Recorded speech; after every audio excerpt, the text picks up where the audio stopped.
근데 이제 와서 불법 사항이 있었으면 뭐 봐야 된다? 불법 사항이 있었으면 자기가 봤어야죠. 너무 무능하고 너무 무력했던 거 아닙니까? 안철수 후보가 예, 저는 아니, 이제 와서 얘기하는 거 너무 비겁하다고 보여요. 저는. 이준석 의원이 안철수 의원 싫어하니까 이 개혁신당 대변인까지 아니에요. 이렇게 디스함. 근데 칼은요 꺼내기 전에 위협이 되는 거거든요. 꺼내고 나면 소용이 없어요. 그래서 칼집에 있을 때 위협적이기 때문에 네. 딱 그 정도 위협을 주고 있다. 계속 그렇게 간만 보다가 칼 한 번 제대로 휘둘러 보지 못하고 상대방의 칼에 당하는 수가 있어요. 아 그렇죠. 제가 좋아하는 말이에요.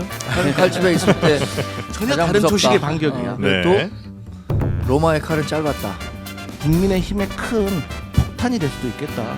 명태균 씨가 어쨌든 대통령 측근으로 보이니까 거기에 좀 줄을 빌려는 그런 게 아니었나라는 생각이 듭니다.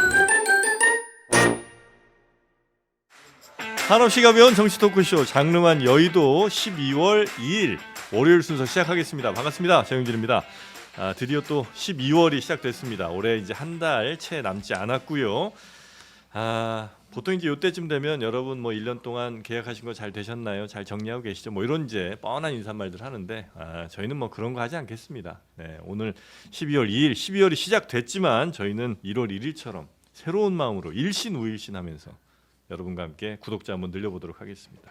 지금 저희가 20만이 얼마 안 남았거든요. 애플워치 걸려 있거든요. 많이 부탁드리겠습니다. 20만 번째 구독자분께 애플워치를 드려야 되나 지금 그 고민하고 있거든요. 네, 여러분 주변 분들 조금 더 설득해 주시고요. 오늘도 여러분을 만족시켜드릴 네 분 소개해드리겠습니다. 먼저 만족하기 쉽지 않으시겠네요. 국민의힘 정광재 대변인님 어서 오십시오. 아니 뭐 이렇게 디스를 세게 걸고 시작하나요? 네. 우리 그 사실- 하루하루를 일신 우일신이라고 했는데 네.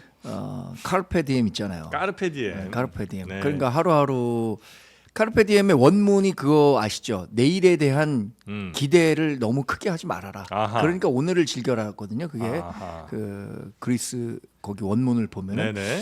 무슨 뭐 미니멈 크레줄라 뭐 이런 건데 꽌타 미니멈 크레줄라 뭐 이런. 제대로 아는 거 아니면 말하겠습니다. 시작을 하지 네. 마세요. 그래서 하루하루 여튼 네. 충실하게 사는 게 저희 목표입니다. 알겠습니다. 예, 그러다 보면 또 세렌디피티 한 번씩 또 행운이 찾아오죠. 아는 거 다 나옵니다. 네. 자, 그리고 민주당 국민소통위 전 부위원장이시죠? 강성필 전 부위원장님 어서 오십시오. 안녕하십니까, 강성필입니다. 새 명함 파셨습니까? 어마어마한 직책을 받기 위해서 네. 제가 저번 주에 당과 접촉을 시도했고요. 네. 저 곧 있으면 다음 주 중에 좋은 결과 제가 가지고 여러분들 앞에 새로운 모습으로 서도록 하겠습니다. 보통 위에서 준비한 다음에 이런 걸 얘기를 많이 하던데 여기 이제 밑에서 먼저 네, 우리는 이제, 상향식이군요. 네, 이제 버터업이라고 하죠. 다음 주까지 직함이 안 나오면 네. 그냥 전 말고 그냥 당원으로 소개하는 걸로 하시죠. 강성필 당원. 네네. 네. 강성당원입니다. 네. 자, 그리고 개혁신당 김성열 수석 대변인님 어서 오십시오. 예, 안녕하세요. 김성열입니다. 네, 반갑습니다. 괜찮죠? 개혁신당? 예, 괜찮습니다. 저희 아무런 문제 없고요. 뭐 소환도 뭐 한다고만 하더니 전혀 연락도 없고 그래요? 저희는 아무 문제 없습니다. 항상 안부를 여쭙게 되는 김성열 대변인님 그리고 최윤경 기자님 어서 오십시오. 네, 안녕하십니까. 네, 반갑습니다. 자, 그러면 우리 최윤경 기자님과 함께 뉴스 하나하나 좀 살펴볼까요? 네, 제가 여기 나오시는 분들한테 공통적으로 드리는 질문이 있습니다. 네. 12월 10일 김건희 특검법 통과될 것인가라는 것인데요. 네. 지금 다 이제 답변을 해주시면 저희가 12월 10일에 모아다가 네. 누가 맞았나 확인을 한번 해보려고 합니다. 한동훈 대표가 김건희 여사 특검법 재표결에 대해서 전략적 모호성을 유지한다 이런 이야기가 있어요. 전략적 모호성. 네, 아주 그냥 편하게 표현하면 내가 확 수틀림 가 이제 이렇게 네. 통과시킨다라는 이야기를 했다라는 분위기가 있었는데 한동훈 대표가 내가 한 얘기는 아니다라고 네. 다시 한 번 물러났잖아요.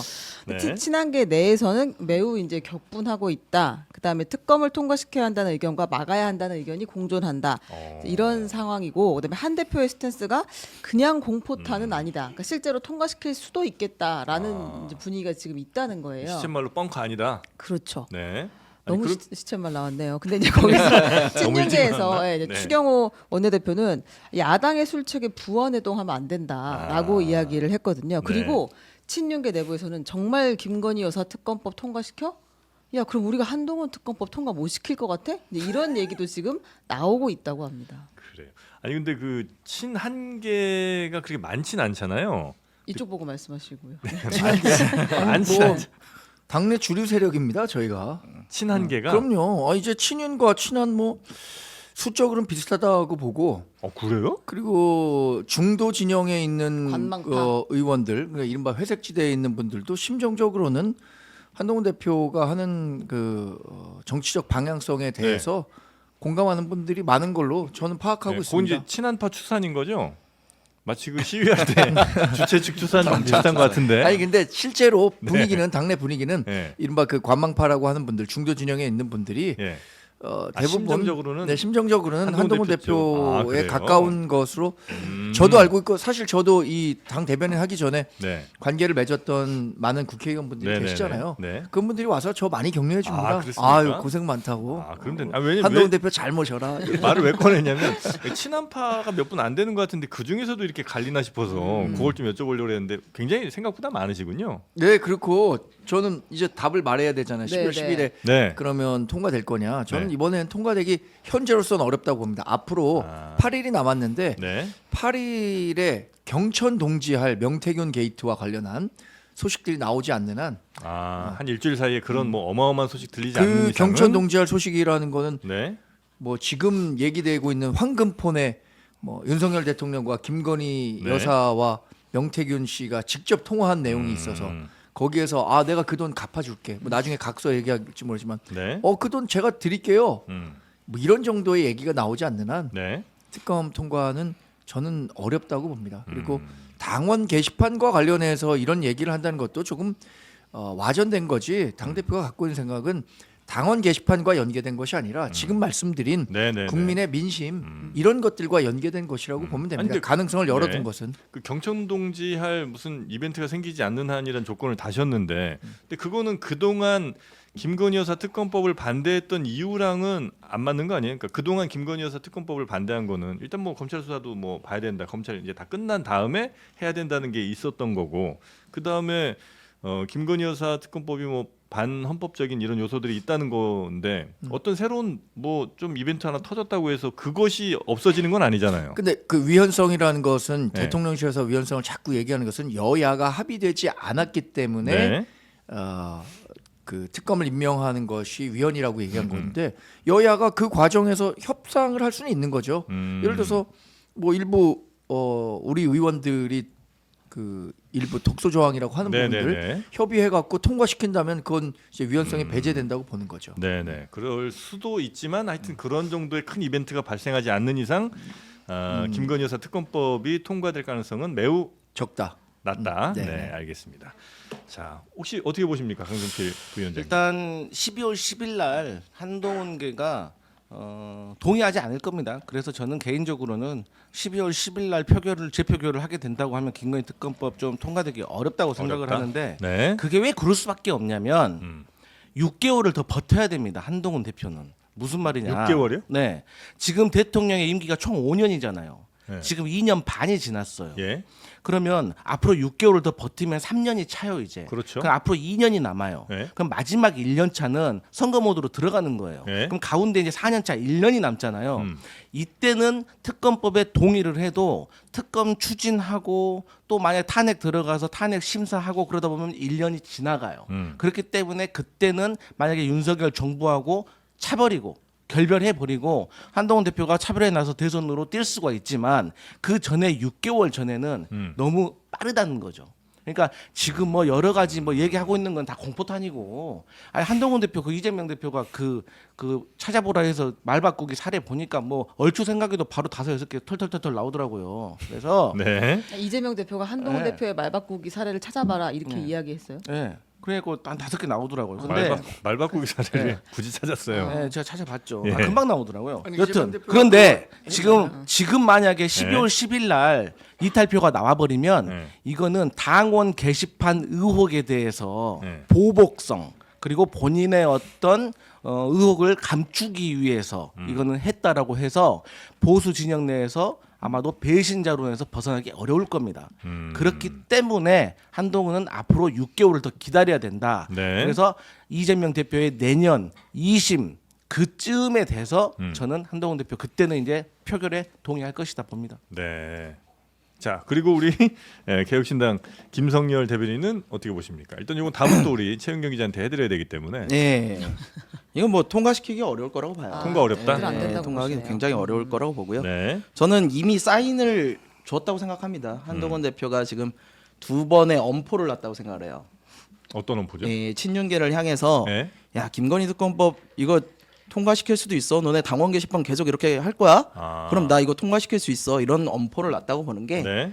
하나는 한국일보에서 나왔던 기사예요. 그 한국일보 관련해 가지고 그 한동훈 대표가 김건희 특검법 뭐 이건 생각하고 있다. 뭐 이런 식으로 얘기가 한번 나간 친한계 적이 의원들과 있어요. 만난 자리에서 뭐 예, 그런 얘기 예. 했다는 거. 물론 바로 부정하시고 기사 네, 내려갔는데 이게 사실은 누가 많이 쓰시는 방법이냐면 예전에 우리 홍준표 대표 계셨잖아요. 네. 홍준표 대표께서 이렇게 한번 흘렸다가 들어가시고 흘렀다가 들어가시고 이런 적이 있거든요. 그럼 이거는 누굴 향한 사인이냐? 이건 명백하게 국민들을 향한 사인이 아니고 저기 용산을 향한 사인이에요. 그래가지고 내가 이런 생각 가지고 있다. 예, 이렇게 해서 한번 엄포를 놓는 거고 네. 또 하나는 요번에 이제 신영대 의원님 체포 동의안이 있었어요. 네. 그때 이제 197표가 반대표가 나왔단 말이죠.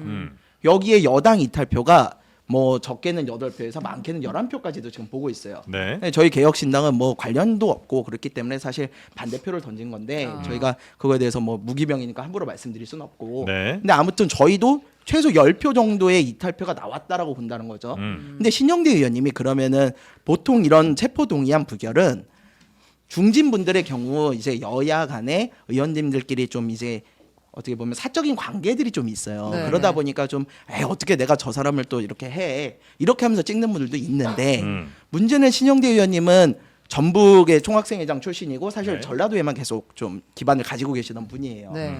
그러다 보니까 여당과의 그런 긴밀한 관계가 가졌다라고 보긴 좀 어렵단 말이에요. 네. 그러면은 개인적인 관계로 과연 신영대 의원님을 구하기 위해서 이탈표가 나왔느냐? 저는 그렇게 보지는 않아요. 이거는 친한계에서 우리 이탈표 충분히 나올 수 있다. 요거에 대한 사인이 아니었을까? 그런 생각을 좀 하거든요. 요 얘기가 이제 신영대 의원에 대한 체포동의안 표결이 국회에서 있었는데 네. 그때 국민의힘 신영대 의원은 민주당 의원인데 국민의힘 의원들 중에서 한 10표 정도가 신영대 잡아가지 마라고 이제 투표를 했다는 그쵸. 거 아니에요? 왜냐하면 사실상 우리 추경호 원내대표께서 뭐 당론이라고까지는 안 했습니다만 이거에 대해서 동의할 수 없다. 체포해야 된다라는 쪽으로 분명히 말씀을 하셨거든요. 근데 그럼에도 불구하고 이탈표가 한 10표 가까이 나왔어요.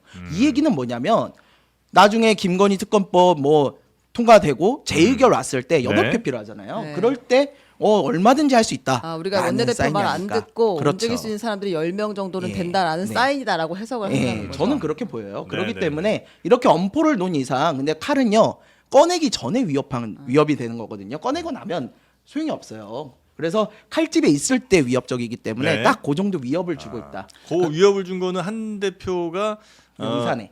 딱 작전을 짜고 그럼요. 네. 너네 4명 정도는 이렇게 찬성표 던져 이런 식으로 이제 했다는 거죠. 그럴 수 있다고 네. 봅니다. 근데 칼이 칼집에 있을 때 가장 위협적이잖아요. 네네. 근데 계속 그렇게 간만 보다가 칼 한 번 제대로 휘둘러 보지 못하고 상대방의 칼에 당하는 수가 있어요. 아 그렇죠. 네. 저도 그게 좀 의료서. 다 아시는구나. 뜻이 잘 맞으시네. 네.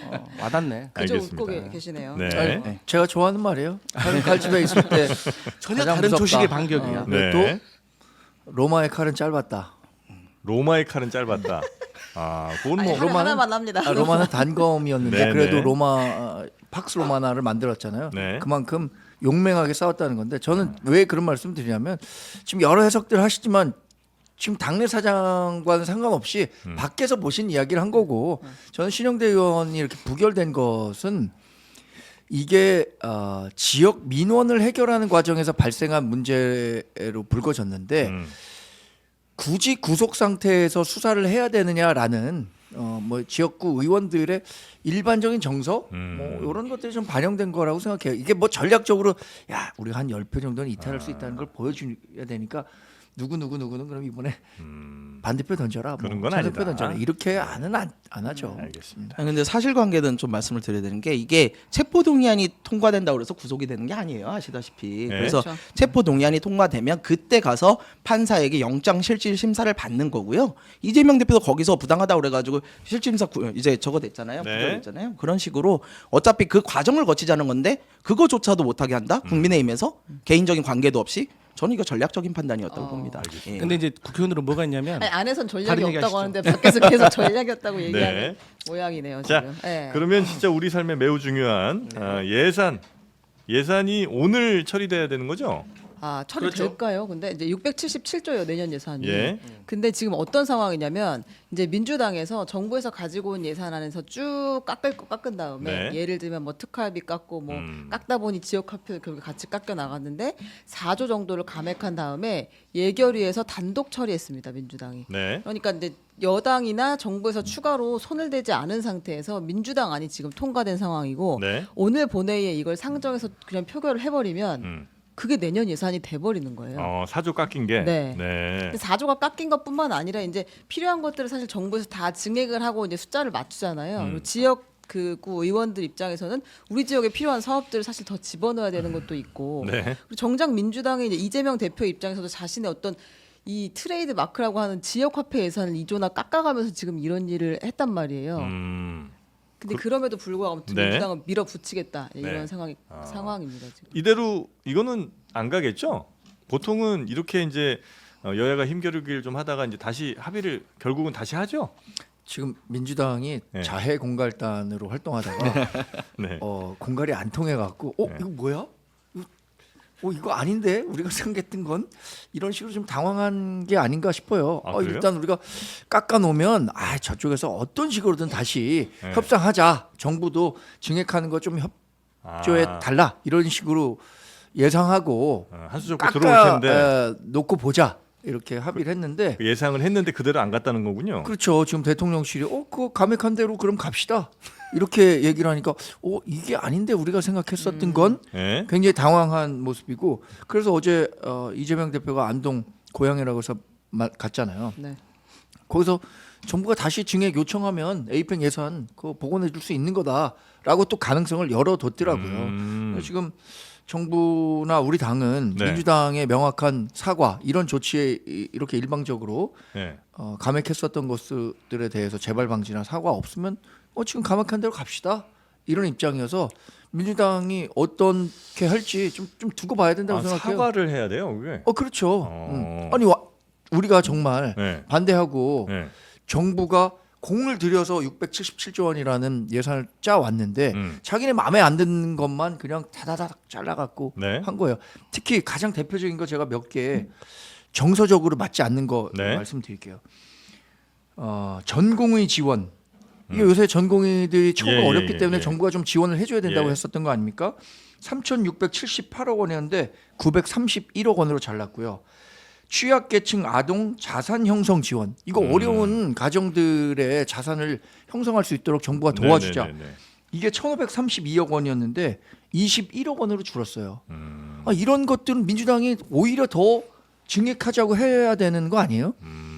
대학생 근로장학금 6,358억 원이었는데 네. 83억 원으로 줄였습니다. 전 뭐 특활비, 특경비 이거를 얘기하는 게 아니라 네. 정말 어려운 사람들에 대해서 두텁게 예산을 통해서 보장해 주자고 하는 이런 예산마저 자신들이 얘기하는 뭐 지역화폐 예산이 반영되지 않는다 이런 이유로 잘라버리는 것은 이거는 정말 민생 먹사니즘 얘기하면서 네. 겉과 속이 완전히 다른 그 대변인님 행태를 말씀은 보이고 있다고 생각합니다. 민주당이 어느 정도 협상용으로 낸 요 예산안, 그러니까 깎은 예산안이 정부가 당연히 늘릴 거라고 예상하고 다시 증액을 냈던 요청할 거를 줄 알았겠죠. 근데 그걸 그냥 예. 정부가 통과시킬 수도 있다. 네. 아니 정부가 통과시키는 게 아니라 지금 그렇죠, 민주당이 그렇죠. 통과시키는 정부가 거예요. 이제 따로 네. 뭘 더 요청하지 예. 않고 갈 수도 가능성이 있다. 있을까요, 근데? 저기요, 근데 저기요, 근데 아니 전공의와 관련된 예산은 네. 왜 깎였고 거기에 대해서 편상 내역 보셨어요? 아마 안 보신 것 같은데. 설명하세요. 전공의는요 네. 지금 현재 돌아오지 않았어요. 예. 그렇기 때문에 1년 예산 중에서 2개월을 삭감을 한 겁니다. 돌아오지 않았으니까 대신 나머지 10개월 정도는 또 돌아올 수가 있으니까 예. 편성을 해놨다는 점.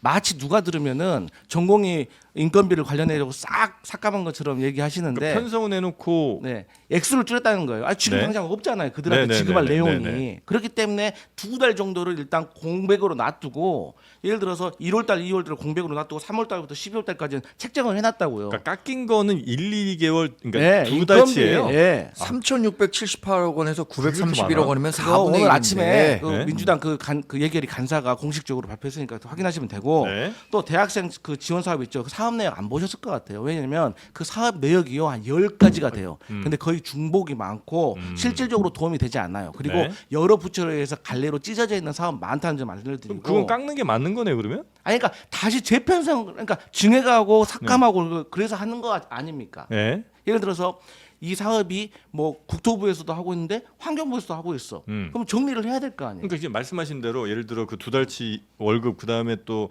중복된 예산이라고 네. 깎은 거. 그러면 이거는 굳이 증액할 필요 없이 이대로 가는 게 맞는 거네요. 네. 알겠습니다. 그리고 중복 예산이라고 얘기하셨으니까 해도 얘기하셨으니까 네. 그리고 이제 가장 중요한 포인트는 예비비하고 어떻게 보면 특수활동비예요. 네네. 그럼 예비비 같은 경우가 보통 이번에 4조 8천억을 편성을 하셨더라고요. 네. 근데 보통의 평균적으로 예비비를 쓰는 게 1조 5천억 정도에서 다 끝납니다. 그렇기 때문에 한동훈 대표가 어디 눈 오는 그 현장 가가지고 이렇게 눈 오는데 쟤 이거 어떻게 할 겁니까 하는데 네. 기존에 원래 다 그 1조 5천억 한돈에서 다 썼고 오히려 우리가 거기 9천억을 증액시켜준 꼴이다. 네. 4조 8천억에서 2조 4천억이니까. 네. 그리고 윤석열 대통령께서 이 네. 예비비라는 건 두 가지로 나눠져 있어요. 하나는 목적이고 하나는 그 일반이에요. 네. 이 목적 예비비는 딱 그 목적에만 맞게 써야 되기 때문에 못 건드려요. 근데 나머지 일반 예비비는 그냥 갖다 쓰는 거예요. 그게 저번에 부산 엑스포와 관련해 가지고 네. 13번의 그 해외 순방 15개국을 방문하면서 한 500억을 쓴 거 아니겠습니까? 네. 그러니까 이런 근데 어쨌어요 점수가 29점 아닙니까? 뭐 결선 가가지고 당선 엑스포? 네. 우리가 그 유치할 수 있다고 해놓고서 그 민주당은 그럼 이 안 그대로 통과시킬 생각이신 거죠? 그럼요. 아, 뭐 특별히 자, 뭐 왜 그러냐? 정부랑 뭐 협상할 필요도 없고. 협상을 해야 되는데 네. 우리의 원칙이 이대로 갈 수밖에 없는 이유가 네. 아니 지금 국민의힘에서 뭐라고 했습니까? 먼저 사과하고 철회를 하면 우리가 협의해 줄게라고 했잖아요. 네. 아니 지금 국정 운영을 지금 민주당이 하고 있습니까? 저는 과거에 그 집행부를 한번 해봤지만 집행부가 제대로 된 정말 하고 싶은 정책이 있고 사업이 있잖아요. 이렇게 말 못해요. 왜냐하면 사업이 끊기고 신규 사업이라든지 이런 정책으로 인해서 정책과 사업으로 이 네. 국정에 시그널을 주는 건데 네. 그리고 그러니까 민주당은 차라리 정부에서 만약에 사과하고 이렇게 들어오면 어느 정도 협상은 해줄 수 있지만 아니 사과 필요 없어요. 필요 없다? 그냥 협의하면 돼요. 뭐 사과를 해요 지금. 네, 아니, 지금 그리고 국회가 당황하는 것은 민주당이에요. 아니, 민주당의 국회가- 지금 자해 공갈이 통하지 않으니까 굉장히 당황해 갖고 이런 저런 얘기를 하고 있는 거지. 말씀드렸잖아요. 그래서 지금 감액했잖아요. 우리가 정부가 요청한 것에 대해서 감액했잖아요. 네, 네. 그 그대로 받아들이겠다. 네. 이렇게 얘기하면 되는 거예요. 그러면. 네. 그냥 제가 이거 소개를 해드릴게요. 네. 어떤 게 크게 감액이 됐는가? 말씀하신 것처럼 예비비가 4조 8천억을 정부에서 편성해 온 걸 2조 4천억 원으로 이제 절반으로 줄였고, 그다음에 이제 이번에 가장 크게 많이 감액된 항목들이 대통령실 특수활동비, 특활비 82억 전액 삭감이 됐고. 검찰의 특정 업무 경비, 특경비라고 하는 것과 특활비가 587억인데 전액 삭감이 됐고, 감사원의 특경비, 특활비, 경찰 특활비, 치안활동 지원비 60억 31억이 각각 다 삭감이 됐고요. 그리고 이제 아주 주목할 만한 것이 그 대왕고래 있잖아요. 아. 그 시추 예산이 505억이 이제 네. 편성되었었는데 그거 8억만 남기고 497억 8억이요? 원, 네, 다 삭감을 했습니다. 아, 그 조금 이제 예. 중간자적 입장에서 보실 때는 어떻습니까? 이 예산안. 일단은 이 예산 구조를 좀 말씀을 드려야 되는데요. 네. 이 예산의 구조라는 거는 일단 정부가 편성을 해오면 네. 그거에 대해서 국회에서는 일단 감액은 국회 마음대로 할 수 있고 네. 증액은 정부 동의를 얻어야 돼요. 네. 근데 정부가 편성한 거는 그러면 정부 편성은 누구한테 유리하느냐? 당연히 여당이 유리합니다. 여당이랑 처음부터 좀 협의를 해가지고 정부 편성을 하는 거거든요. 지금 민주당은 내가 손해를 보더라도 도저히 통과를 못 시킨다라고 배수진을 친 거예요. 사실. 민주당이. 예. 네. 왜냐면은 야당 입장에서 특히 거대 야당 입장에서는 이럴 때 우리가 필요한 예산들 증액을 시켜야 되는 부분들이 분명히 있거든요. 근데 그 권리를 다 포기한 거예요. 다 포기하면서까지 야, 너네 특경비 특활비는 꼭 깎아야 되겠어. 네. 이런 식으로 나가는 거거든요. 네. 그래서 민주당에서 말하기를 살을 내주고 뼈를 취하겠다. 이런 얘기까지 하는 거거든요. 네. 그래서 민주당이 그런 손해까지 감수하면서 나서는 이유는 분명히 있어요. 왜냐하면은 이 예비비라는 거 좀 전에 우리 강성필 위원님께서 보장을 오래 하셔가지고 사실 잘 아셔가지고 하신 말씀인데 예비비는요 자기 마음대로 쓰겠다는 거예요 사실은. 아까 말씀드린 목적성 예비비 빼고 나머지 네. 일반 예비비는 그냥 내 마음대로 쓰겠다는 거예요. 이게 얼마나 위험한 일이냐면 국회에서 예산이 어느 곳에 어떻게 써야 된다라고 다 있는데 그냥 내 마음대로 쓰는 돈을 따로 만들어 놓는 거예요. 근데 그 금액이 너무 커요. 너무 커서 이거 어디다 쓸지도 모르는 거예요. 네. 그럼 이런 돈 보통 어디다 쓰느냐? 대통령 순방을 갑자기 늘려서 거기에 나가는 돈 이런 돈에 거기에 나가는 거예요 실제로. 그렇기 때문에 민주당에서는 이거를 통과시키기가 좀 어려운 부분이 있는 거죠. 네. 그래서 이런 지금 민주당의 전략이 사실은 민주당에게도 도움이 전혀 안 되지만 그럼에도 불구하고 야 이건 도저히 내가 못 봐주겠다 해가지고 민주당도 배수진을 치고 나온 거다. 이대로 통과될 가능성도 꽤 있다고 보세요? 아 근데 저는 통과될 가능성은 높지 않다고 봐요. 왜냐하면 지금 말씀드렸듯이 민주당은 너무 좋은 기회예요. 거대 야당이잖아요. 네.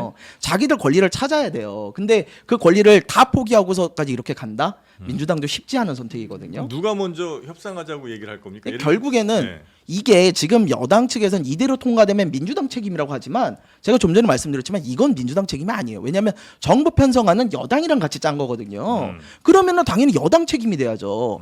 여기선 감액만 했을 뿐인데 네. 그러다 보니까 여당도 자기들이 책임을 다지기는 어렵고 민주당 역시 우리 권리를 뺏기는 어려우니까 결국에는 협상은 할 수밖에 없다. 저는 그렇게 보고 있어요. 여기 추가적으로 네. 하나를 더 말씀드리면 이번 정부가 편성한 예산안에 크게 두 가지 문제가 있었는데 그 첫 번째가 방금 말씀해 주신 대통령의 예비비 문제고 두 번째가 사정 권력 기관의 특활비 문제입니다.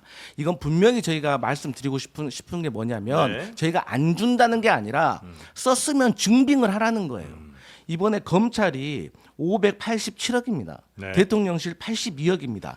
대통령실 경호처 같은 경우는 증빙을 한다고 해가지고 저희가 살려줬어요. 네. 하지만 대통령실이라든가 검찰이라든가 이런 건 안 하겠다는 거 아니겠습니까? 안 하면 못 준다. 네. 그러니까 예전에도 제가 말씀드렸지만 공개를 할 수가 없으면 각 해당 상임위의 위원들을 불러가지고 열람을 시켜줍니다. 네. 대신 서로 간에 약속을 합니다. 이거 알고만 있어. 오픈하면 안 돼. 근데 아니 돈을 탔으면서 돈을 이걸 어디다 썼는지 말해줄 수 없다는 게 이게 말이 됩니까? 근데 이게 한두 푼이어야죠. 이거 국민들이 알면 어떻게 생각하겠어요? 그러면서 국회의 특활비는 왜 너희들 줬냐라고 하니까 국회 특활비도 깎았어요. 그리고 중요한 건 국회 특활비는 사무처에서 씁니다. 네. 국회의원들이 별로 안 써요. 사무처에서 쓰고 사무처도 공개를 합니다. 다시 말하면 특활비는 공개를 하면 주고 공개 안 하면 안 준다. 이 원칙인 겁니다. 그러면 저 질문. 만약에 파리바게트 공개했어요. 그러면 주나요?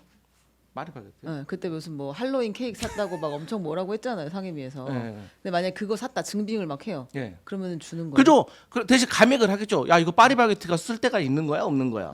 쓸 데가 없다고 하면 안 주는 거죠. 그러니까 확인을 지금 한다. 특활비가 액수가 한 500억이 되는데 우리가 어쨌든 제대로 썼는지 안 썼는지 봐야 될 거 아니에요. 소고기 줘요, 소고기. 이 사람. 근데 지금 길게 일주일까지 주고 얘기하셨으니까 길게 얘기하셨으니까 예산 관련해서 이것만 말씀드릴게요. 예. 자, 지금 특경 특활비를 깎은 데가 대통령실, 검찰, 경찰, 감사원이에요. 네. 이 네 곳의 공통점이 뭡니까? 사정기간. 지금 민주당이 뭐 정치 프레임을 걸어서 계속 공격하는 곳이에요.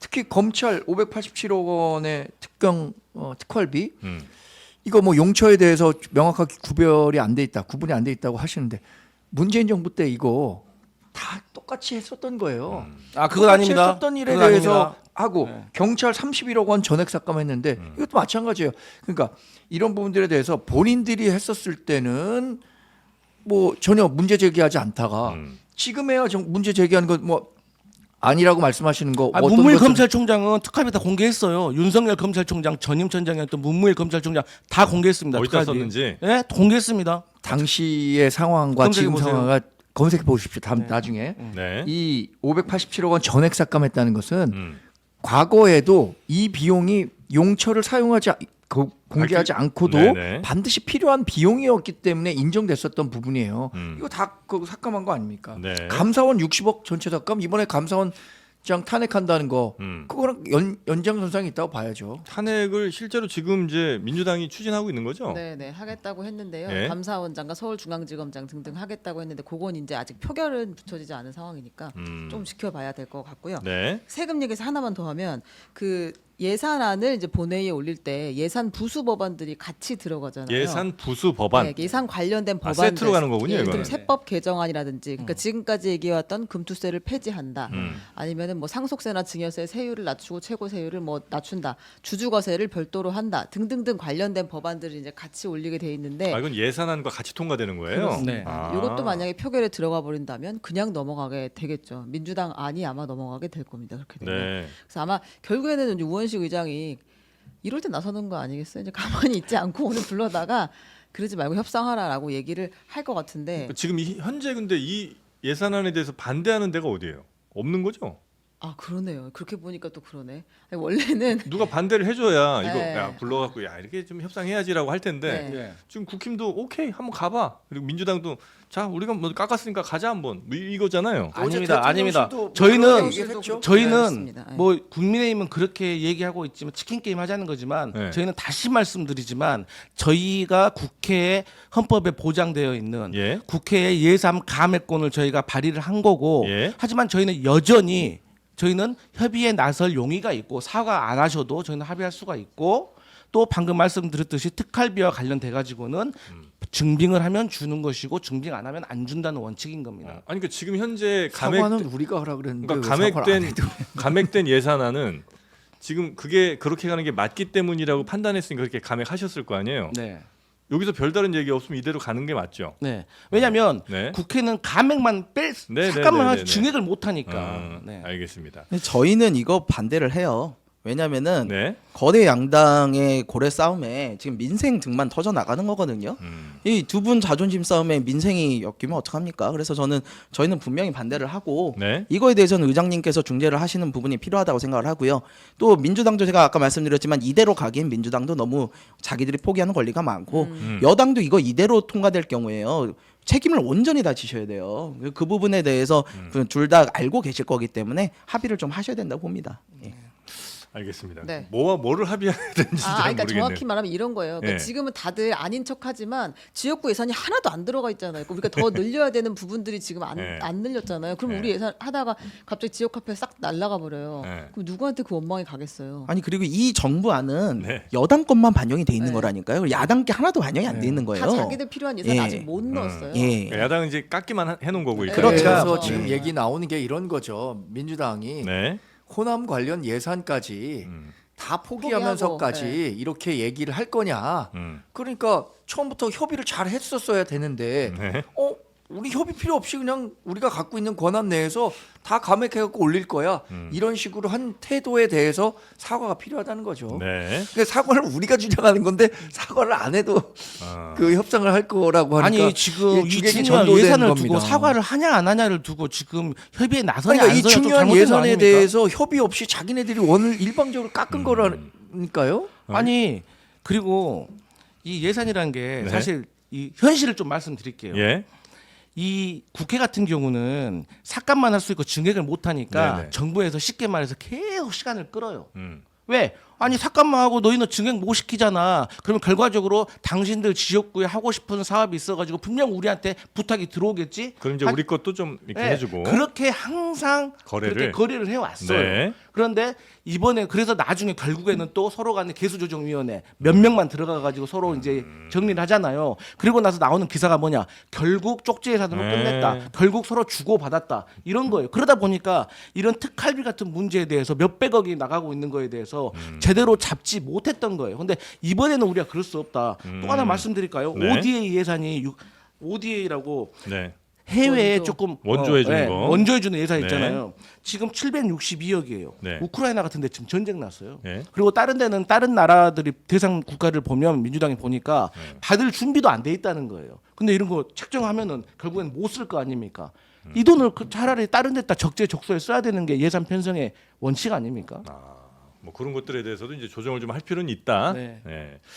자 그리고 아까 잠깐 얘기 나왔습니다만 지금 탄핵, 네네. 예 지금 감사원장 그리고 중앙지검장, 네. 네, 그냥 고 하는 건가요?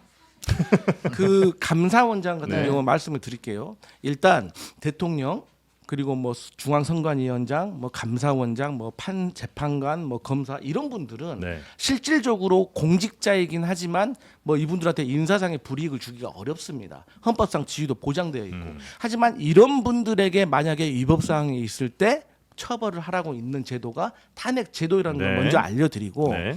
감사원 같은 경우는 저번에 대통령실 관저 이종 공사와 관련해서 한 가지 예를 들어드릴게요.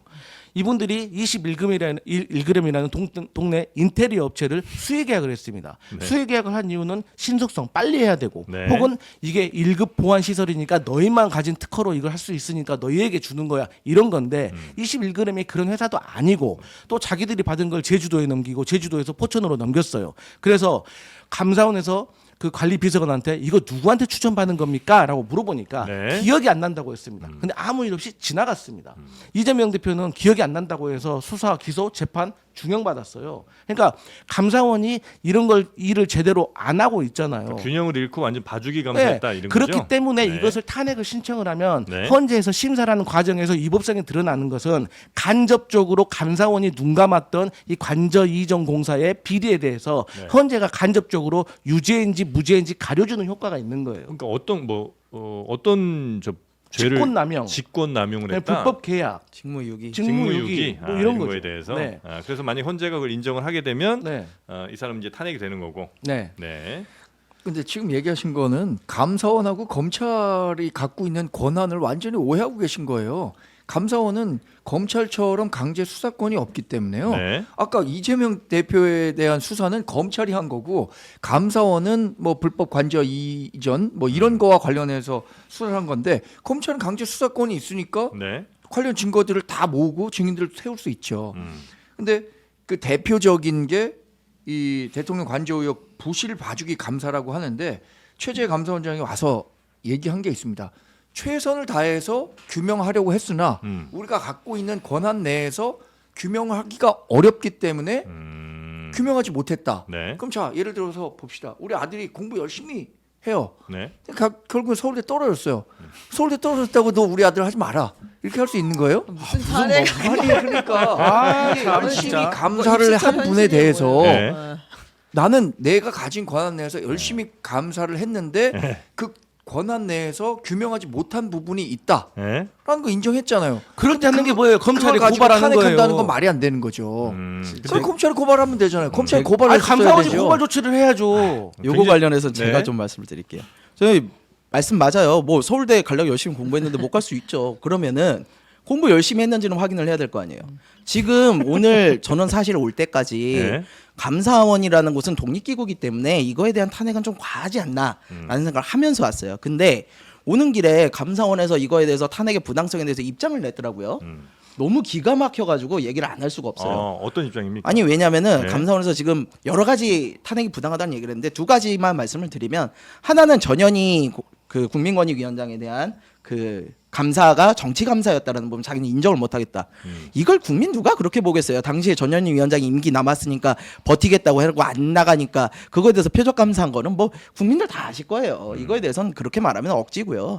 그리고 지금 관저 공사 이야기 그렇다고 있잖아요. 우리가 표적 검사했습니다. 이렇게 얘기는 못할 거 아니에요. 아니 그래도 그냥 얘기를 말하지 이거 가지고 이게 왜 정치 감사냐 그러면 정치 감사 맞는데 그거는. 그리고 네. 관저 공사 지금 말씀하신 대로 충분히 했다. 네. 그랬는데 못 잡았다. 그럼 증명을 해야 될 거 아니에요. 지금 논점이 뭐냐면요. 그거에 관해서 감사했을 때 회의록을 내놓으라는 거예요. 회의록을 내면 다 해결이 돼요. 그럼 그동안 어떻게 감사했는지 나올 거 아니에요. 감사원에서 회의록을 안 내놔요. 안 내놓으면서 뭐라 그러느냐. 오래된 관행으로 여야가 합의를 해야지만 내놨다. 아니 여기서는 왜 갑자기 관행입니까? 법에는 제출하도록 되어 있는데 자기들 편의대로 그냥 법 관행 왔다 가면서 하는 거예요. 네. 그러면서 탄핵하지 말라? 아, 이 부분은 저는 동의하기가 매우 어려워요. 그래서 아니 회의록 내놓으라는 거죠. 내놓고 그럼 제대로 공부를 했냐 보자는 거죠. 그래서 진짜 서울대 못 갈 정도의 실력이었으면 아니 뭐 그럴 수 있다 할 텐데 네. 아니 공부한 거 내놓지도 않고 그렇게 얘기하면 누가 믿습니까? 그러니까 감사원 같은 곳은 당연히 이제 독립기관으로서 그렇게 좀 보장해 주는 게 맞지만 이 정도로 정치적인 편향된 감사를 했다고 보면 그리고 그 과정에 대해서 불투명하다면 이 정도면 충분히 탄핵을 할 만하다. 그럼요. 아니 회의록을 왜 만듭니까? 그 과정이 투명했는지 네. 공정했는지 보기 위해서 만드는 거 아니에요. 그 회의록 누가 볼 수 있어요? 국회나 볼 수 있는 거예요. 근데 국회에도 안 내놓는다고요? 여야 합의를 통해서만 아니에요. 여야 합의가 아니라요. 상임위 의결을 통하면 받을 수 있는 거고요. 네. 의결이 나면 줘야 되는 거예요. 언제부터 합의를 그렇게 했다고 지금 대통령 말씀하시는 거 똑같은데요. 저는 이거 좀 부당하다고 네. 봅니다. 일단 탄핵안 통과되면 직무는 또 정지되는 거죠. 그렇죠. 그럼 이제 권한대행이 네. 이제 일을 하는 거고. 네, 네. 그거보다 심각한 것은 이제 감사원장이 탄핵이 돼서 직무가 정지가 되면 네. 감사위원회가 7명으로 구성이 되는데 네. 이번에도 3명 동수가 돼서 전반적인 감사 업무가 거의 올스탑 된다고 보면 됩니다. 세 명이라는 게 여야. 감사위원회 그렇죠. 예. 그리고 사실 최재해 감사원장이 네. 문재인 정부 시절에 제가 기억나는데 그 박수현 지금 의원이지만 그 청와대 대변인으로서 아주 굉장히 그 감사원장으로서 적임자고 능력이 뛰어나기 때문에 이분이 아마 감사원 출신의 최초 감사원장일 거예요. 아, 그래요? 그래서 문재인 정부 때 이렇게 임명해 놓고 음. 지금 얘기하는 거는 전임 정부 감사에는 열심인데 왜 현 정부 감사에는 열심히 하지 않는 거냐? 네. 본인들이 가진 불만을 탄핵으로 이렇게 얘기하는 건데 저는 그래서 만약에 이게 탄핵이 된다면 네. 결국에 또 헌법재판소까지 가서 오랜 시간이 걸리고 그 감사 업무가 중단되는 데 대한 네. 책임 이런 것들을 다 뭐 민주당이 야기한 것이라고 생각하고 그러니까 이게 최 그래서 원장이- 결국에는 기각이 됐었을 때 네. 그런 책임들 그러니까 무리하게 탄핵을 일삼는 것이 지금 다 기각되고 있잖아요. 네. 이것에 대한 정치적 책임을 민주당이 져야 된다고 탄핵이 좀 생각해요. 너무 잦다는 얘기도 하시는 분들이 좀 계시더라고요. 그러니까 최재해 원장이 사람이 바뀌는데 방금 우리 대변인께서 말씀하신 것이 과거에 문재인 정부에서 박수현 대변인은 그렇게 칭찬하더니라고 하면은 저희는 윤석열 대통령께서 얼마 전까지 한동훈 대표에 대해서 그렇게 칭찬하셨던 거 그렇게 반사할 수밖에 없다는 거 알려드리고 그리고 다시 말씀드리지만 네. 감사원이 분명히 감사를 하는데 한계가 있어요. 그럴 때 한계에 부딪혔을 때 있는 제도가 뭐냐면 검찰이 고발하는 거예요.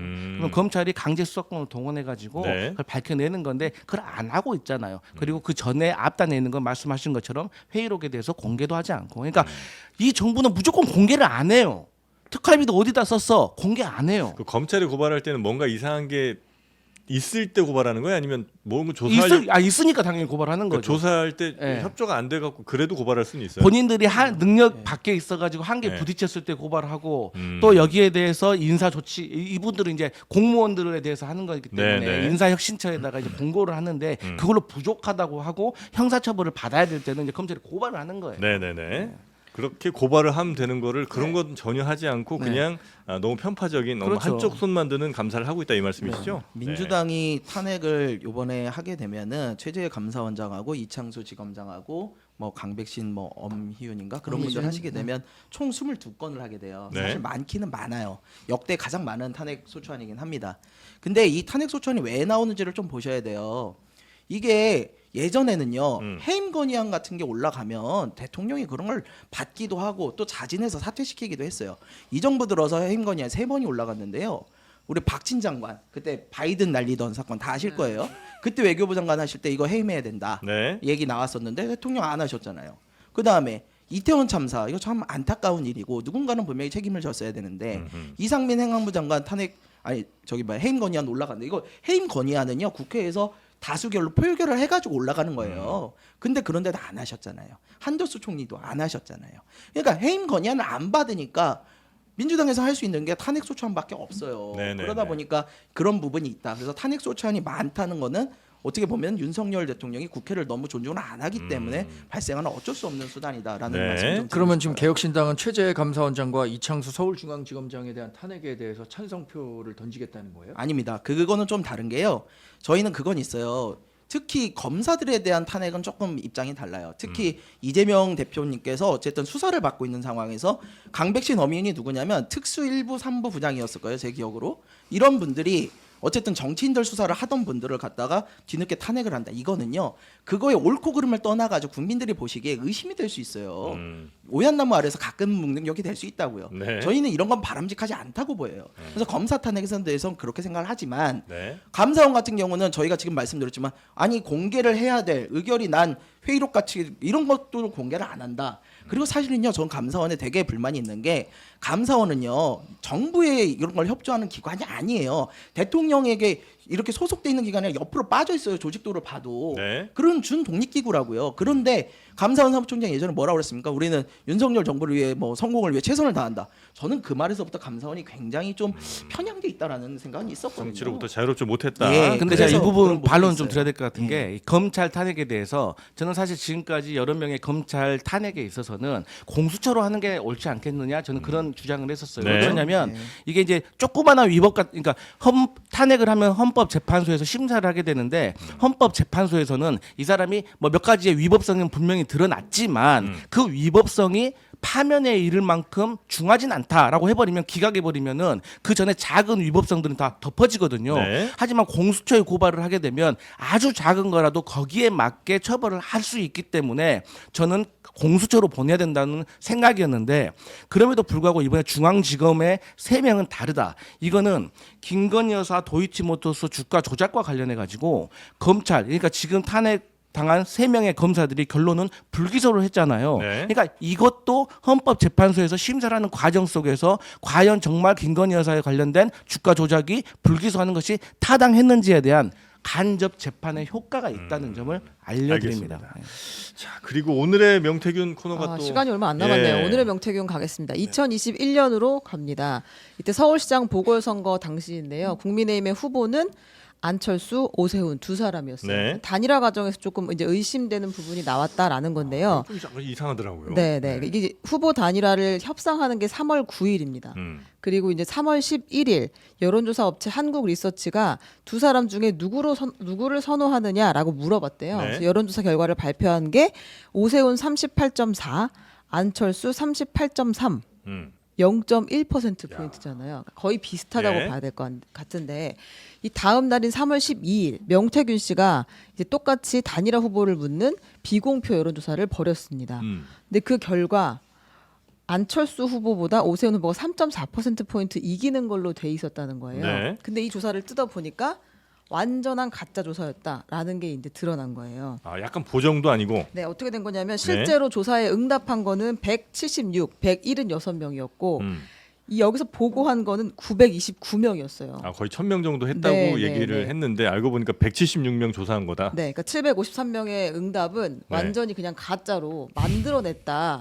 이렇게 볼 수 있고 네. 앞에 176명까지 했을 때는 안철수 52.3%, 오세훈 47.7%로 오히려? 안철수 후보가 5% 포인트 정도가 더 앞섰던 거예요. 예. 그러니까 근데- 실제 조사 결과는 안철수 후보가 더 높게 나왔는데 네, 그걸 176명 조사했을 때는 예. 그걸 막 저 이렇게 저렇게 숫자 막 더 붙여 갖고 결과를 최종 결과는 오세훈 후보가 51.7대 앞서는 48.3으로 걸로. 바꿨다. 이건 이제 그냥 보정 정도 아니고 완전 조작인데 네. 요걸로 뭘 했다는 겁니까? 아니 비공표 여론조사인데 이걸로 정확하게 뭘 했는지는 그건 아직 모르겠어요. 나오지 뭘 했는지. 않았어요. 비공표 여론조사예요. 자, 그럼 제가 거기서 설명을 해드릴게요. 뭘 했고 왜 한 거예요, 그러면?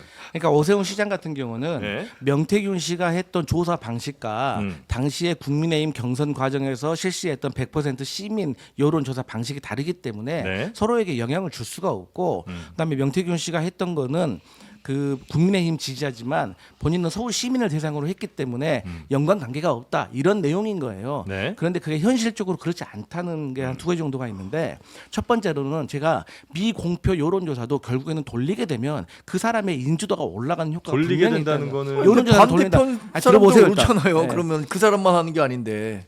아니, 들어보세요. 그리고 그 사람에 대해서 그러니까 그조차도 사실 순번이라든가 여러 가지 질문 항목을 설계함에 있어서 효과를 줄 수가 있고 네. 두 번째로는 결국에는 서울시장 경선을 할 때 시민들에게 전화를 물어보지만 거기에 국민의힘 지지자라든지 국민의힘의 당원들이 응답할 확률이 매우 높아요. 네. 만약에 저는 민주당원인데 저한테 물어보면 그냥 뚝 끊어요 그냥. 그렇기 때문에 결국에는 이런 비공표 여론조사를 카톡 방식으로 조직책들한테 각 지역에 있는 조직책들한테 야 이런 찌라시 형태로 돌리면 지금 대세가 오세훈 쪽으로 기울었다 역전했단다 이런 식으로 하게 되면 이게 시민 여론조사에서 국내임 당원들이 응답할 가능성이 높고 그 응답한 당원들이나 시민들이 오세훈에게 표를 둘 확률이 있다는 거. 그러니까 이게 객관적으로 몇으로 뭐 3이야 5야 이렇게 효과를 줬다고는 책정할 수가 없지만 네. 결과적으로 영향을 줄 수 있는 가능성이 있기 때문에 이거에 대해서는 철저하게 조사를 해봐야 되고 네네네. 그 부차적으로 또 중요한 거는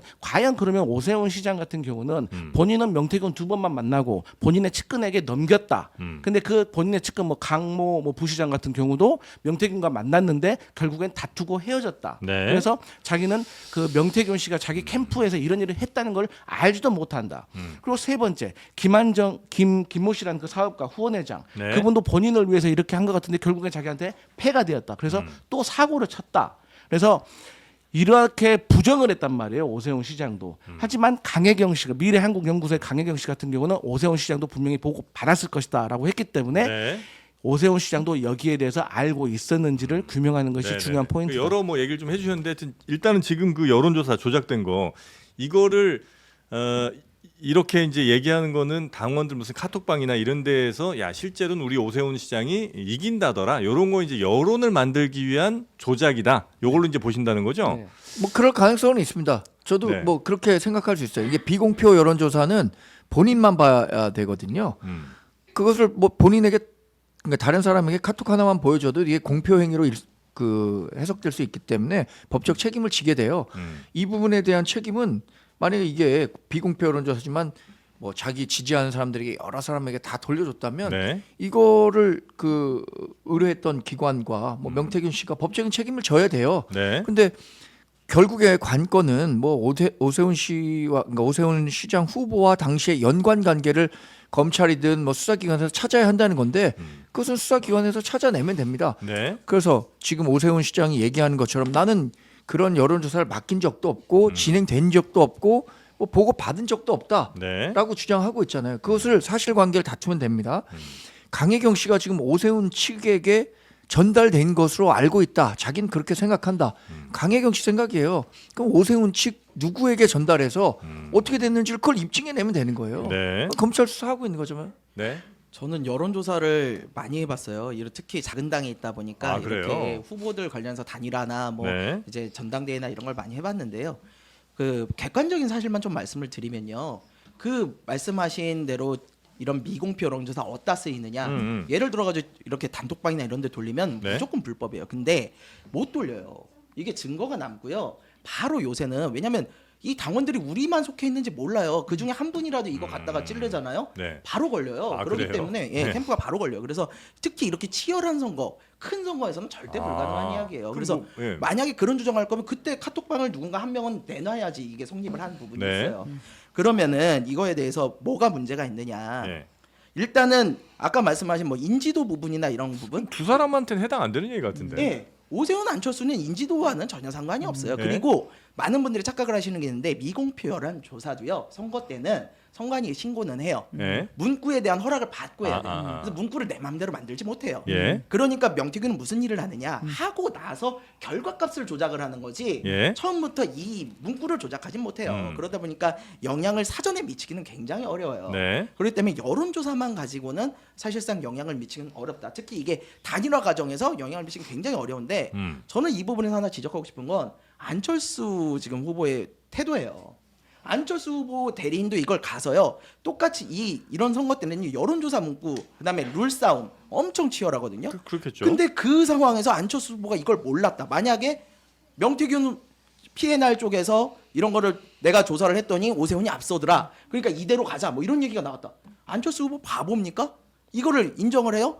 알지도 못하는 여론조사 기관이 내 비공표 여론조사를 했는데 이렇게 나왔다. 이걸 인정을 해요? 아니죠. 당에서 인정하는 훨씬 큰 여론조사 기관 추첨을 통해서 뽑은 이런 걸 가지고 해야죠. 근데 이제 와 그런 게 없었으니까 안철수 후보가 얘기를 안 했던 거거든요. 근데 이제 와서 불법 사항 있었으면 뭐 봐야 된다. 불법 사항 있었으면 자기가 봤어야죠. 너무 무능하고 너무 무력했던 거 아닙니까? 안철수 후보가 예, 저는 아니, 이제 와서 얘기하는 거 너무 비겁하다고 보여요. 솔직히. 이준석 의원이 안철수 의원 싫어하니까 이 개혁신당 대변인까지 아니에요. 이렇게 디스하면 아니 근데 어? 그때 아니, 이거 이거 안 진짜 그래요. 되는데. 왜냐면은 이거는 둘 다 캠프에 똑같은 권리가 주어져 있어요. 가서 네. 감사할 권리도 있고 네. 처음부터 여론조사 문구 때도 참여할 권리가 있고 룰도 같이 쓰여져요. 그런데 그걸 못 잡아놓고는 아니 그래서 이걸로 명태균 씨가 한 여론조사로 단일화한 거 아니잖아요. 아니, 그쵸, 단일화는 아니 이걸로 결정된 건 아니지만 아니. 영향을 주고 그리고 이게 나경원 후보와 그러니까 국민의힘 내부 경선에서부터 이 조작이 시작된 거 아니겠습니까?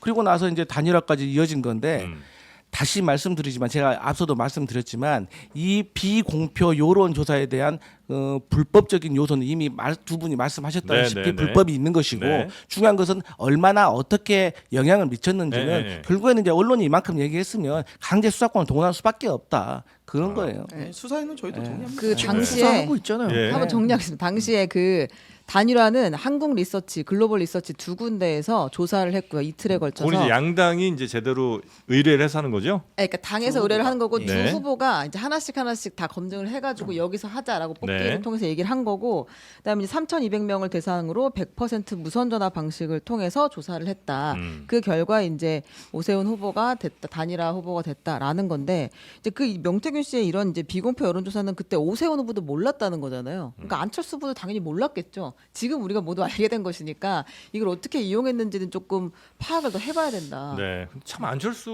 의원은 저는 이제 슬픔이 벌써 많아지고. 몇 년째 네네네. 단일화의 정말 아이콘이 돼서 네. 아니, 12년. 그렇게 단일화를 12년. 많이 해보신 분이 이런 거를 강산이 변했습니다.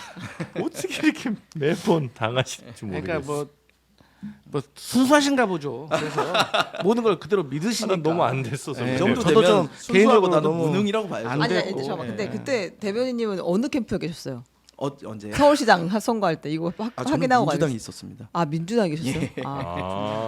그래요? 근데 우리 김성렬 대변인이 안철수에 대해서 잘 알아요. 예, 그래요? 국민의당 시절도 있었기 때문에 아 그래서 이렇게까지 목소리를 높이시. 국민의당에도 있었고 민주당에도 있었고 개혁신당. 예, 국민의힘에도 있었습니다. 뭐 정당 그랜드 슬램이야? 정당 아니 쇼핑한 거야? 이현주 의원 그렇게 해서 당해졌네. 지금 삼선을 했는데. 야 이게 현역 의원이면 완전 철새 정치. 아니 근데 현역 의원이 제가 아니어서 보좌진을- 지금. 제가 보좌진을 18대 국회 때 시작했는데 네. 그때만 해도 양당 옮겨가는 거 큰 무리가 없었어요. 아, 그 상임위 위주로 주로 이제 예, 보좌진들은 했죠? 그냥 전문성만 인정받으면 여러 당에 다녀보신 결과 어느 당이 제일 낫습니까? 저희 개혁신당이 제일 나은 것 같습니다. 2등 개혁신당 다음으로. 2등? 2등 이거 얘기하면 상당히 그런데요. 나중에 끝나고 말씀드리는 걸로. 그래요. 궁금한데. 자, 여튼 그래서 지금 안철수 의원이 이거 철저히 수사해야 된다 이렇게 이제 페북글 올렸죠? 네 그렇습니다. 네. 아니, 뭐 입장을 밝혔는데 수사는 뭐 진행이 될 것 같은데 결과를 되돌리기는 또 쉽지 않을 것 같다는 생각이 드네요. 네. 이게 만약에 불법성 있으면 어떻게 뭐 선거 무효 이거는 이미 기간이 너무 지났죠? 예, 그럼요. 공소시효 이게 끝났어요. 다 공소시효 공소시효 끝났죠? 끝났고. 그럼 이거 지금 처벌도 안 그냥 되나요? 뭐 억울한 일로 끝나는 거죠.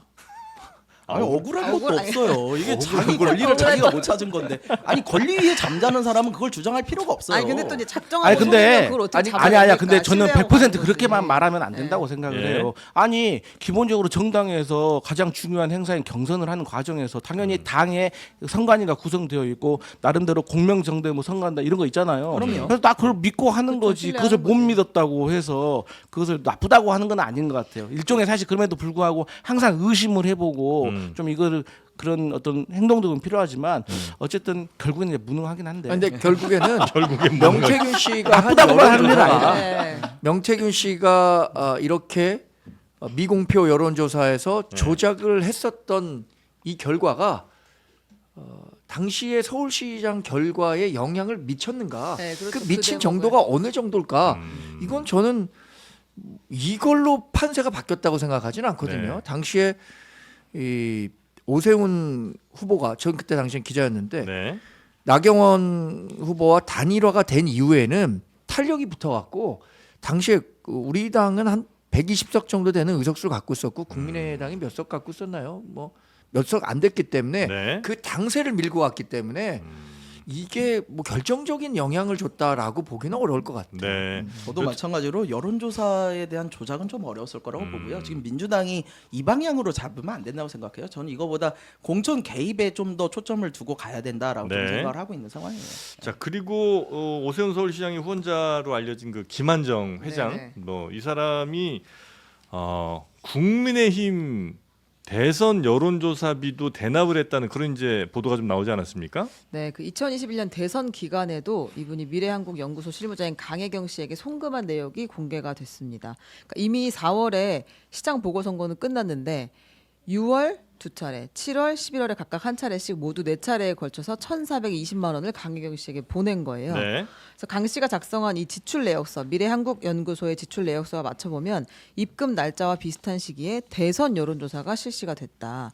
그러니까 이거 김한정 씨가 대선 여론조사 비용인 줄 알고 본인이 대신 보내준 거 아니냐라는 의혹이 지금 나오는 상황입니다. 아니, 대선 여론조사까지 이 김한정 회장이 줬다면 요거는 이전에 우리가 생각했던 뭐 오세훈 시장과 김한정 회장의 관계 그리고 명태균 씨 이렇게 이어진 요거랑은 또 다른 차원의 것이 되는 거 아니에요?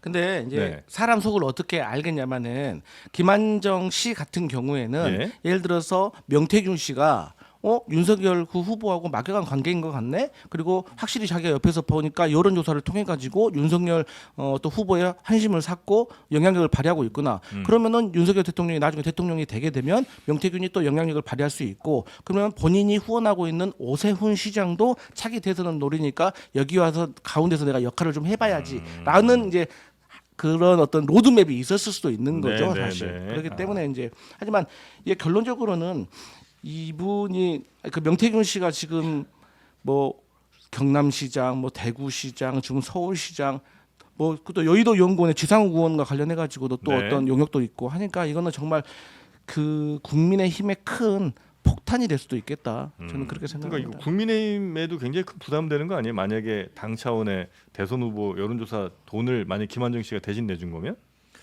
그러게요. 그래서 뭐 네. 검찰이 수사하고 있는 거니까 네. 수사 결과 봐야 된다고 생각하는데 김한정 씨 같은 경우는 6월에 2차례 돈을 보냈다고 하는데 이때는 명태균 씨가 윤석열 대통령 만나기도 전 아닌가요? 6월에 만났다고. 6월이면은 뭐 거의 6월쯤에 만난 네네. 건데 그때 대선 조사와 관련해서 했다는 것은 네.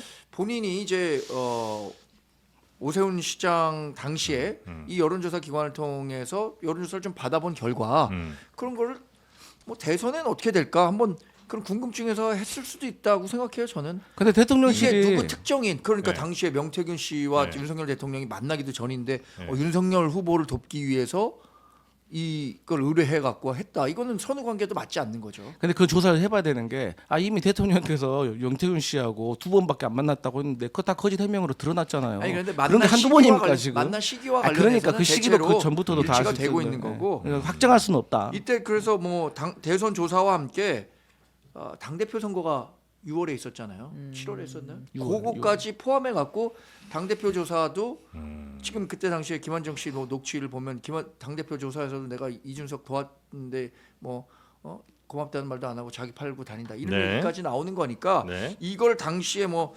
윤석열 지금 대통령과 연관지어서 해석하기는 어려운 측면이 근데 있다고 김한정 생각합니다. 씨의 녹취록을 또 보면 명태균 씨한테 윤석열 대통령 되면 100배 1000배 갚아 이런 말씀을 하세요. 네, 그런 네. 녹취록도 그 있어요. 결론은 돈이 오간 것은 정확하게 지금 밝혀졌기 하여튼 때문에 김한정 회장이라는 사람이 단지 그냥 오세훈 시장이라는 자기가 좋아하는 한 정치인을 그냥 막 후원하면서 이런저런 뭐 돈을 대신 준 건지 아니면 아예 국민의힘에 꽤 여러 선거에 후원을 했던 건지 후원 내지는 혹은 뭐 이렇게 거래했던 건지는 이게 좀 달라질 수는 있겠네요, 그죠? 만약에 오세훈 시장만 지원한 게 아니고 국민의힘 당 차원에서 뭔가를 이렇게 지원을 해준거나 이분이 네. 당을 위해서 했다고 아니 당이 여의도 연구원도 있고 당이 지금 돈이 얼마나 많은데 네. 이 사람이 한 여론조사를 받아보려고 이거- 좀 해주십시오. 이건 말이 안 되잖아요. 이거는 순수히 개인적 목적이나 아니면 이것을 가지고 자기가 어떤 식으로든 정치적 영향력을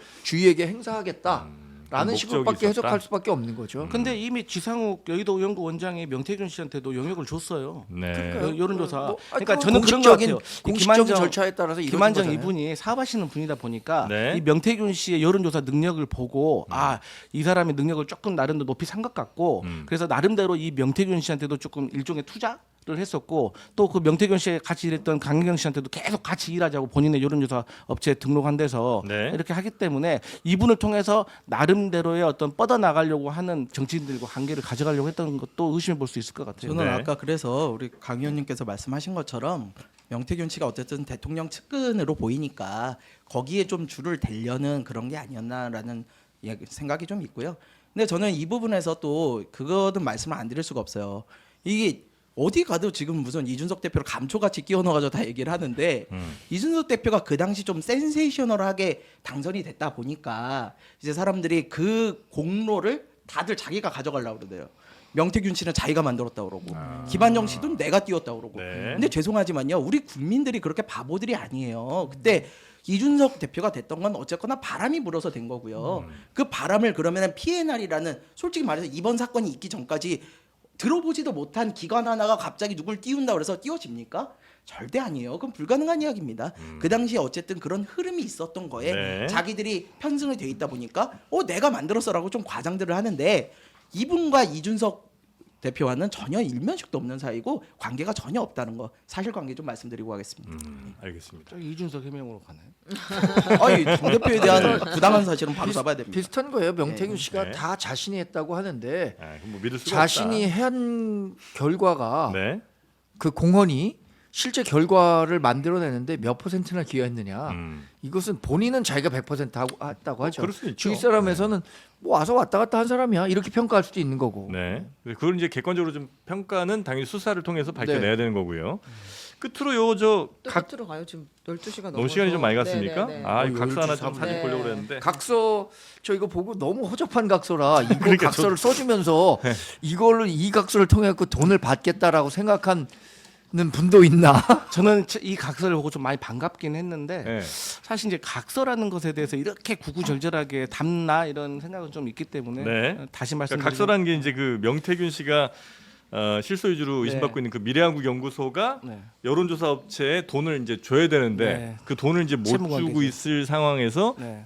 앞으로 저 김건희 여사한테 뭐 받아서 네. 주겠다 요런 얘기 했던 거잖아요. 그러니까요. 그 각서 실물인데 약간 좀 약간 허접하긴 합니다. 아니 근데 요 각서는 네. 의의가 좀 있다고 보이는 게요. 네. 만약에 정말 채무 관계가 이런 식으로 존재를 했다. 예? 그러면은 김영선 의원의 공천에 대해서 대가성 여부가 좀 있을 수 있다. 그 부분은 좀 확인을 해야 될 것 같아요. 그래서 사실 형식이 이제 허접하고 그런 걸 떠나서 어쨌든 이 경위에 대해서는 네. 다시 말씀드리지만 강제 수사권으로 밝혀야 된다. 아, 지금 그러기 위해서는 가정을- 누구를 물어봐야 됩니까?